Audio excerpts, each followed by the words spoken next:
Inside this old inn are objects that date back to the American Revolution. We'll dig deep into archives that reveal how current events around town and around the world were being chronicled here. And later, a look into the homestead of one of the most effective American generals of the War for Independence. This is Treasures Inside the Museum.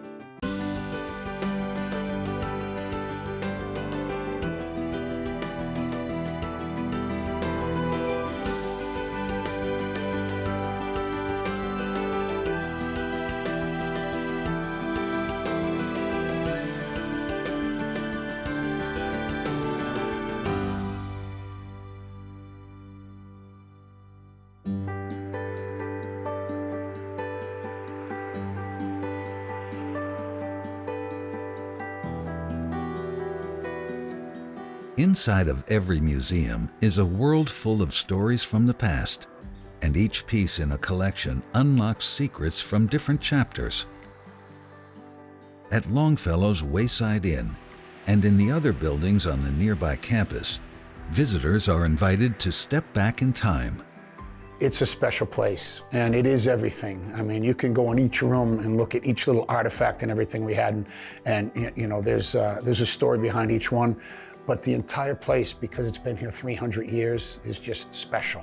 All these famous people walk through these hallways and who have visited here, from presidents to movie stars to you know, all types of celebrities, sports figures, whatnot. This inn itself was built around 1702, and it started as a two-room homestead and probably became a tavern around 1716. And the first family that ran the tavern was David and Hepzibah Howe, and David is the one who's responsible for actually building the inn. An inn and tavern was situated on the Boston Post Road, halfway between Boston and Worcester. So I guess it was a perfect spot to stop and water your horses and feed them and stop, especially if you wanted to stay overnight.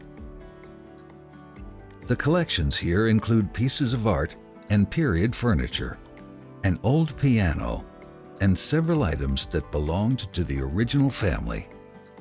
We're known as the Wayside Inn, but hundreds of years ago we were known as Howe's Tavern. And so here we have just some objects that was owned by the family. And so this piece actually is a recent donation from a Howe descendant. It was our first donation from 2023 and is a mortar and pestle, which would have been here at the inn. And so this would have been used to grind any spices or grains used to flavor some cooking here at the inn.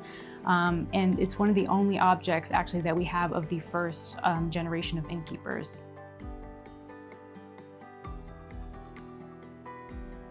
If we follow the next generation, a son of David and Hepzibah was a man named Colonel Ezekiel Howe. He's probably one of the most well-known of the Howe family innkeepers. And this was his hunting sword.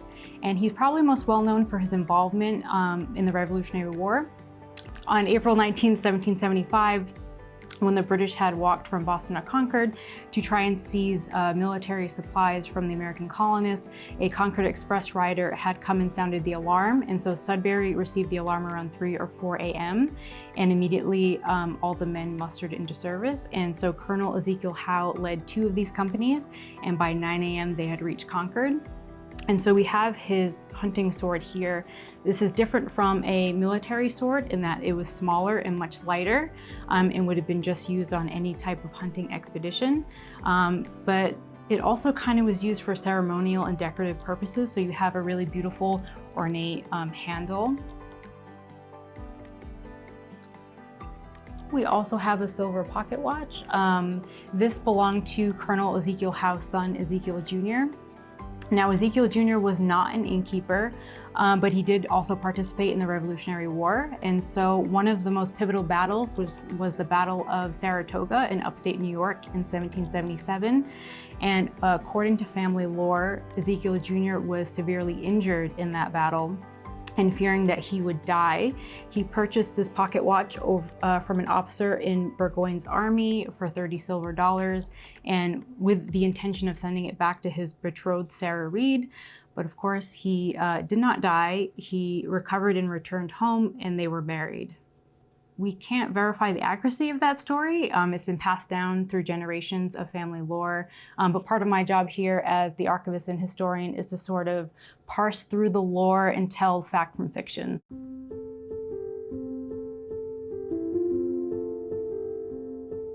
For museum curators, the detective work is never done. Take the case of this pianoforte. In the 1860s, the last of the Howe innkeepers passed away, and much of the belongings were sold off at auction. This piece was bought by a local antique dealer, and it stayed in the area. 60 years later, Henry Ford purchased the inn with the intention of creating a living museum. Ford was looking to reacquire pieces that had left the inn.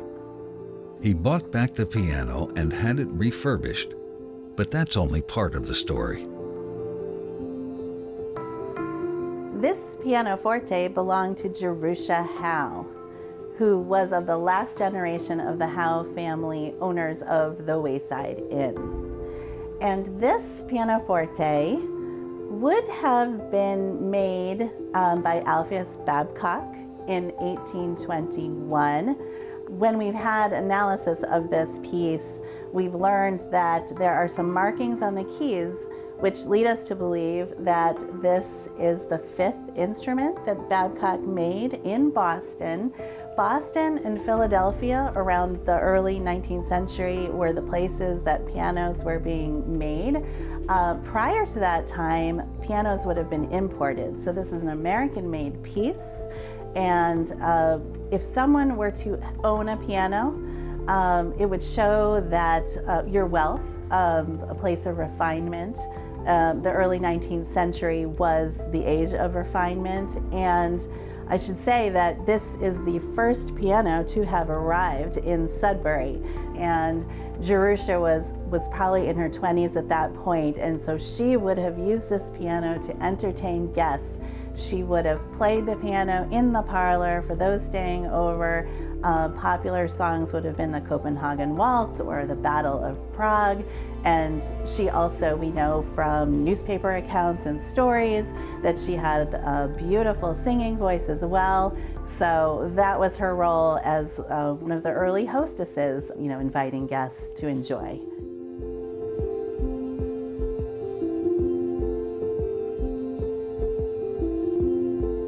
It must have been wonderful to hear her playing, because it was such an unusual sound to have available.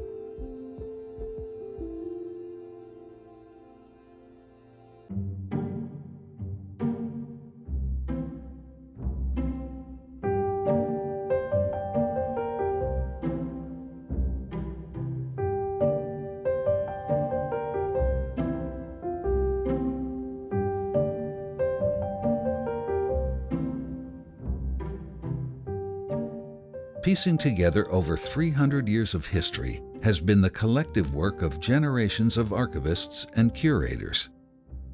Even today, the staff at Longfellow's Wayside Inn is still uncovering new stories. Archives that sat for years undisturbed are getting a fresh look.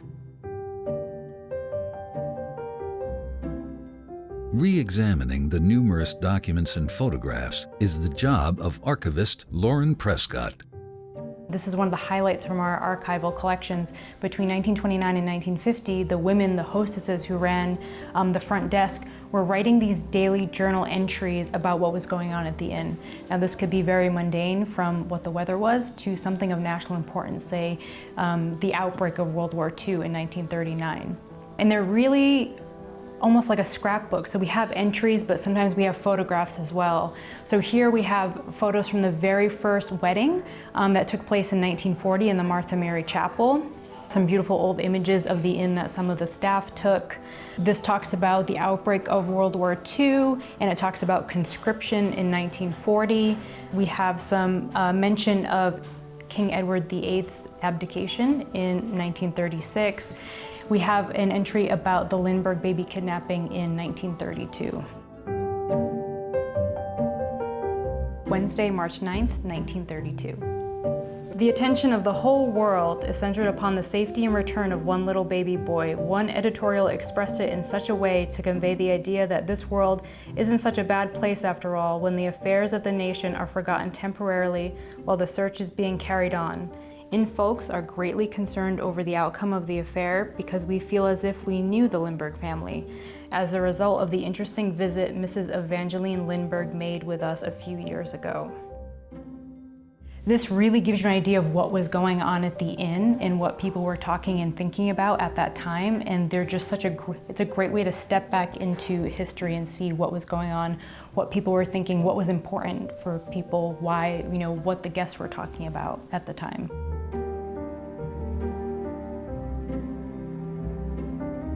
Henry Ford wanted the people who worked here to keep journal entries. He also required the boys of the Wayside Inn Boys School to write daily journal entries as well. Unfortunately, those are not digitized, but they are in our archive. I'm not sure why he required it. There also, I believe, is a copy in Detroit at the Henry Ford Museum of these journal entries, but these are the originals. And it's so great that he did require it because this is one of the key highlights from our collections here at the inn.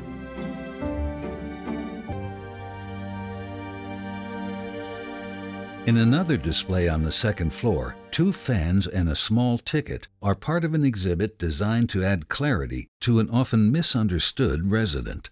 This tiny scrap of paper is over 200 years old, and it's surprising that it hasn't been lost to history or just thrown out over the years. It's a ticket to Adam Howe's ball. Adam and Jerusha Balcom Howe, they were the 3rd generation of Howe innkeepers, and they loved to entertain and host guests here at the inn. And so they built a much larger ballroom in the early 19th century, and to celebrate that, they had a large ball on January 27th, 1819. So we have this. I'm not sure when we got it into our collection or when it was donated, but it's one of, I think, a prize item, even though people might just look at it and just overlook it for something more interesting like one of the fans. These fans belong to Jerusha Howe. She was the eldest daughter of Adam and Jerusha Balcom Howe, and she's probably one of the most misunderstood people here at the inn. So people know her as the Belle of Sudbury. They also know her as apparently the ghost residing in room number 9. But one thing that we wanted to do here was really uncover who she was as a person. So we know that she was into music and singing. She played the piano. She loved to write. She was a family historian. She did a lot of genealogy research on her family. We're just very lucky to have some of her objects in our collections. And fans in themselves were kind of interesting because they had practical purposes. Obviously, you wanted to cool off, but you could use it for nonverbal communication. You could signal to someone across a crowded room. You could show approval or disapproval to a potential suitor. And so fans had several uses. This one in particular is my favorite just because it does have this beautiful scene depicted, but also there's this really beautiful mirror here. So I think of it as a 19th century fancy compact.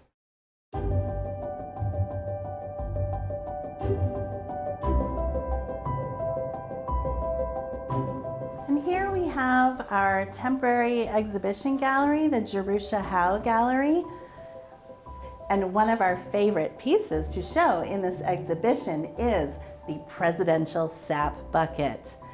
And this sap bucket belonged to Calvin Coolidge. It would have been made around 1780 for Calvin Coolidge's great-grandfather, John Coolidge. And John Coolidge was one of the founders of Plymouth, Vermont. So in 1924, Henry Ford was going on a northeastern state tour with his friends Thomas and Mina Edison, his wife Clara too, and Harvey and Russell Firestone, and they all went up to Plymouth, Vermont to meet up with Calvin Coolidge. And one of the things that Ford wanted to do when he got here was outfit the inn with antiquities of everyday life. And so Coolidge, knowing this, gave Henry Ford his prized sap bucket. And so while the gentlemen were all together, they all took turns signing the bottom of the bucket. And Calvin Coolidge himself had inscribed it with these words, made for and used by John Coolidge, one of the original settlers of Plymouth, Vermont, died 1822. Also used by Calvin Coolidge in Sugar Lot when he was a boy at home. So what you're looking at is the bottom of the bucket. There is a hook on the top side that would have hung from the trees to collect the sap. After the visit and after the tour, Henry Ford took the sap bucket back to Dearborn, Michigan, where he had amassed a great collection. While he was there, one of his friends came to visit. It was the Prince of Wales, Edward VIII. And in showing the sap bucket to Edward VIII, Prince of Wales said, "I'll sign the bucket too." So we also have his signature as well.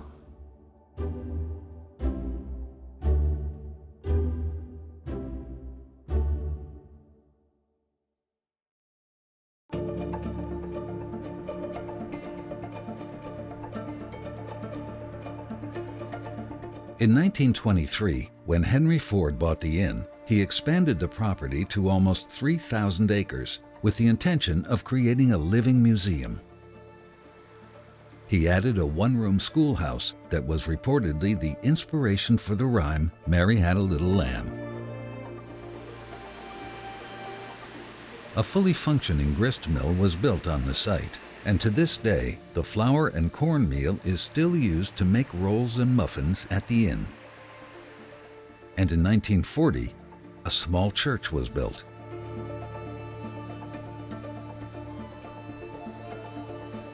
So this is the Martha Mary Chapel. When Henry Ford came to Sudbury, to the Wayside Inn property, he wanted to build a village. And this village would have been one of the first outdoor history museums in the United States. Every good New England village has the quintessential white chapel. But in 1938, that was the year that a major hurricane stormed its way through New England. And on this grassy knoll where the chapel now stands, there were tall white pine trees. After the hurricane, the day after, all that was there was the litter from the big trees all around. And so Henry Ford, with some instructors from the Wayside Inn Boys School and with students from the Wayside Inn Boys School, endeavored to build the chapel from the wood, from the trunks, from the felled trees. And there we have the Martha Mary Chapel, so named for his mother and mother-in-law, Martha and Mary.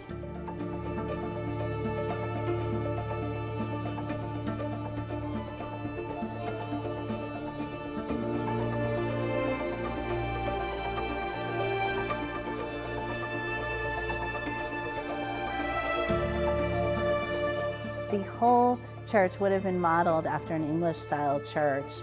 Christopher Wren was the architect for the church of the style that Henry Ford fell in love with. And this Martha Mary Chapel is the 5th of 6 that he built around the country, all named Martha Mary Chapel. More than 3 centuries after travelers were first welcomed here, Longfellow's Wayside Inn is still hosting guests. And in the tradition of Longfellow, Thoreau, and others, artists are still drawn to this place, where a piece of America's past is being preserved for future generations.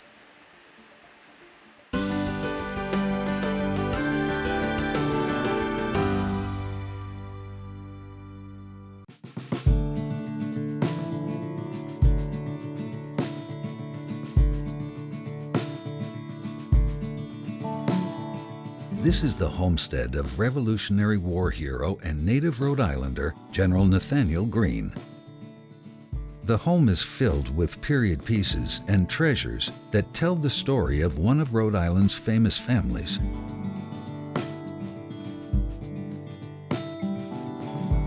So this house is actually built in 1770.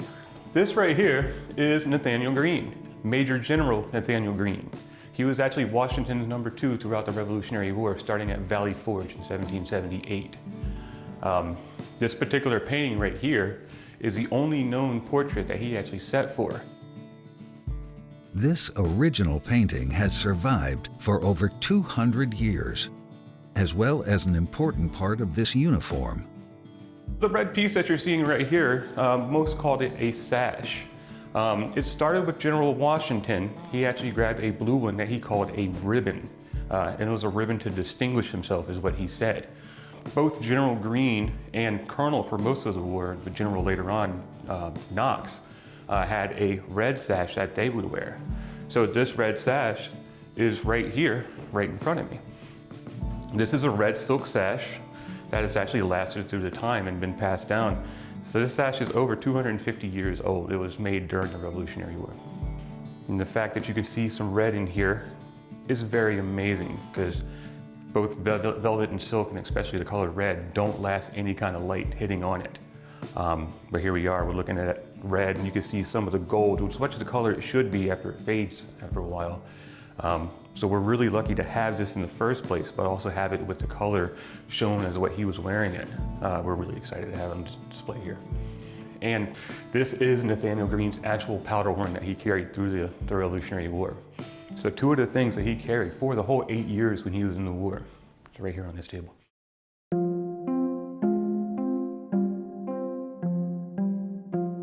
Much of what we know about Nathanael Greene and his family come from the letters he wrote and the correspondence written here in his Coventry home. This piece here is actually a desk that was owned by the general himself. He is said to have sat here and wrote many of letters to friends, to the general, to George Washington. To us, it's important just because of the fact that we know it was owned directly by the general. I think some of the simplicity in this desk is the fact that they did kind of, being a Quaker family, Quakers weren't flashy people. So they weren't very often, you know, with the most fancy things. And I think that really was just the simplicity and the use of just, it's a desk. It doesn't need to be an elaborate, grand, beautiful thing. And to think that we have something that he would sit here at and study and read and write all of these wonderful letters, such as this one here. It's just really cool to think that this was personally used by him at some of his most hard times and even good times. Today, a treasure sitting on Greene's desk is a reminder of the family business. The family was known for making ship anchors. Being again of a Quaker family, they didn't believe in making tools of violence, so there was no cannons being manufactured here, no things of that nature. They were known for making their ship anchors. Nathaniel would often make small trinkets such as this, kind of as like an original Rhode Island souvenir, if you will. He would often either sell them or trade them for extra book money. At the time, he had a large collection of books, about 250 books, one of the largest collections at the time. So he would sell these to kind of help fund his book habit.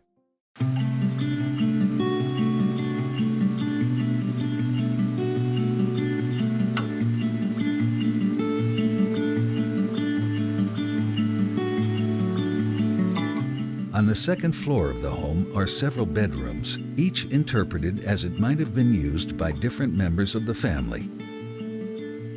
Also, tucked away in some of these spaces are hidden heirlooms. Right now, we are in General Greene's bedroom. We know this to be General Greene's bedroom because in the 1808 will of Jacob Greene, Nathaniel's brother, who also lived in this house at the same time he did, it is listed that he gave this room, which was known then as the study chamber, also the room of his late brother Nathaniel, to his daughter Julia Greene. We do have a shirt that we have been told belonged to him as well. It's very important to make sure that the oils on your hands don't get on delicate fabric like this, especially because these shirts are over 200 years old.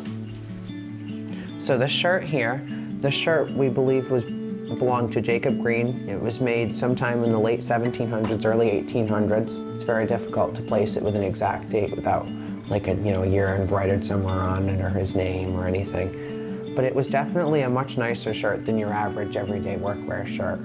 It's made out of a very nice fine linen. It has a beautiful heart here embroidered on the chest piece, and it has all little hand embroidered pieces going all through it. And then also on that end as well, we have the very nice gathered under the collar here and the fabric covered button as well. This is one of the pieces that you wouldn't always necessarily see in our museum displayed.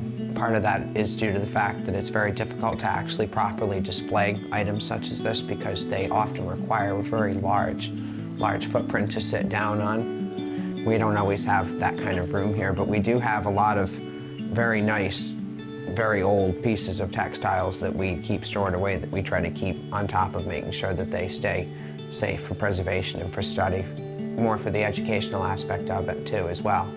I like to consider these things treasures because they seem to be the most personal of all the effects that we have in the house. You know, you look at a bed, you look at a dresser, and it's a bed or a dresser, but then you look at a shirt like this and you see sweat stains and blood stains, and you see all these different things that actually show that these were used by people. It's just something that over time is something that you really, truly kind of lose if you don't have that kind of access to being able to see it and study it and learn about how it was made. It's a different way of life than we actually know nowadays. People go to the store nowadays and buy clothes. They throw them away in 2 years. I mean, these people were using clothes that, first of all, they made the fabric for, had to sew, and then from there they held on to them until they fell apart. There's dresses in places I've seen in different museums that were made in like 1780. They were altered all the way into the 1880s. And they were just continuously altered and changed and remade until they weren't useful anymore.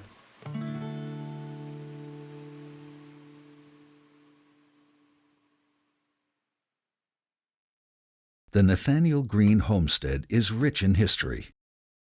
Each exhibit is a reflection from a different chapter of the American story. There are countless examples of original period pieces.